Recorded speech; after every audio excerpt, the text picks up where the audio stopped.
Good evening. My name is Brother Elias. I know, I may not look like someone who belongs on a stage like this.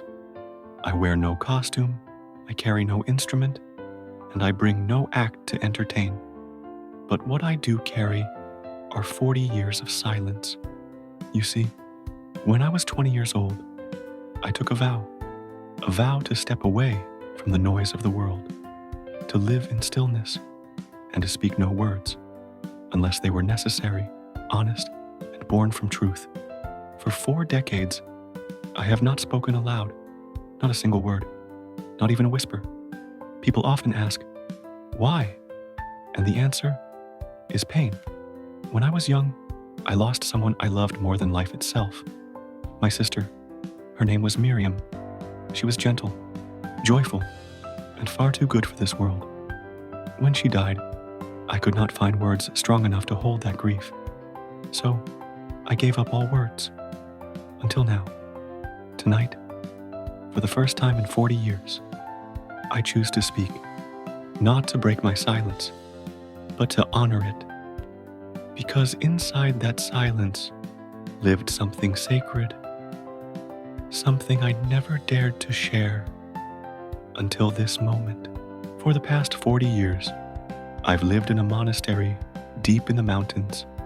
No cell phone, no conversations, no television, just prayer, silence, and pages of unwritten thoughts. People imagine silence as emptiness, but I have found that silence is where the soul begins to speak. In that stillness, I met every version of myself. The grieving brother, the angry young man, the guilt-ridden survivor, and slowly, the one who forgave. I spent years believing I could have done something to save her. Miriam died in a car accident on her way to surprise me at school. I never saw her again. That day shattered everything, and instead of crying out, I turned inward. I left the world not to escape it, but to listen. And over time, the pain became poetry. Not rhymes, not songs, but truths. Raw, unpolished, trembling truths. I never intended to share them. These words were written on old notebooks, candlelit by moonlight, soaked with more tears than ink. But one poem, one that came to me on the 15th anniversary of her passing, never left me. I memorized every word. I've carried it in my mind like a prayer. And tonight, I want to offer it not as a performance, but as a gift to her, and maybe to someone else out there who knows what it means to lose something you never stopped loving. What I'm about to say is all I've wanted to say for 40 years, and I pray it finds a home in someone's heart the way it has lived in mine.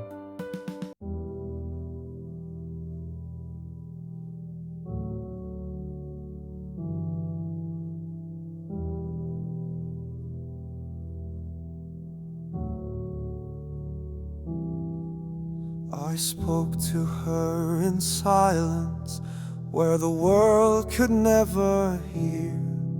In the rustle of the maple leaves, in a falling unseen tear, I saw her in the morning light, soft gold on chapel stone. And in the space between my prayers, I knew I wasn't alone. She lived in all the quiet things, the sky, the wind, the rain. But most of all, she lived inside the corners of my pain. I could not hold her laughter, I could not stop the night. So I gave my voice to silence, so her memory could stay bright.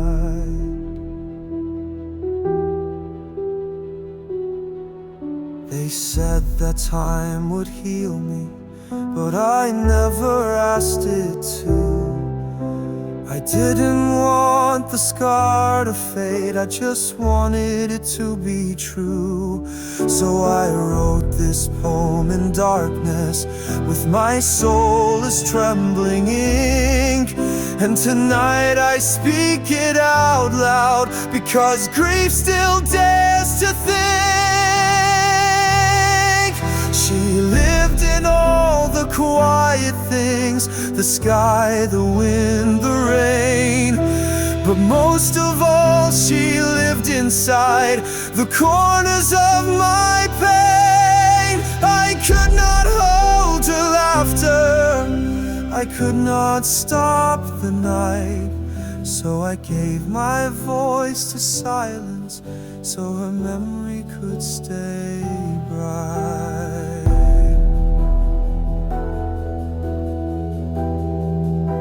And though my lips were quiet, my love has never died. She was not lost in silence, she just moved to where I cried.